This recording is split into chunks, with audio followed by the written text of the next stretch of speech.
এই আমার এটা জানা 110 টাকা না 100 টাকা এই বক্সটা দাম কত? 200 টাকা। 200 টাকা। একটু সাইড দেখি। আরে দেখো আমার বাবার জন্য একটা চকলেট নিয়ে নিলাম। আমি এখন আমার ননাসের ছেলের জন্য নিয়ে যাব। তো তোমরা যারা যারা চকলেট খেতে চাও চলে আসো আমাদের বাসায়।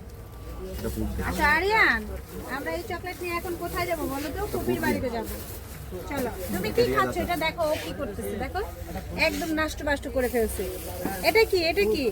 এগুলো কি করছো? পচা ছেলে, একদম পচা, একদম দুষ্ট হয়ে গেছো। আমাদের এই দোকানটা হচ্ছে জুরাইন হয়তো বিসমিল্লাহ মার্কেটের এখানে। এটা বিসমিল্লাহ মার্কেট বলা হয় না?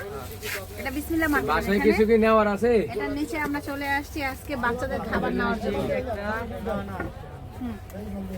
এই বাজারে এই দোকানে ভাইয়ার দোকানে একটা নতুন খাবার আসছে। খাবারটার নাম এটা হচ্ছে, এটা ভাইয়া এটা কি খাবারটা? আইফোন। আর এই যে এটা হালুয়া, এটার নাম হচ্ছে হালুয়া। আপনাদেরকে আইফোন খাবারটা আমি দেখাচ্ছি। এটা হচ্ছে আইফোন, এই খাবারটার নাম নাকি আইফোন। তো এখন আমরা হালুয়া নিব নাকি আইফোনটা নিব একটুখানি বলে দাও। 10 টাকা পারবো আর কি।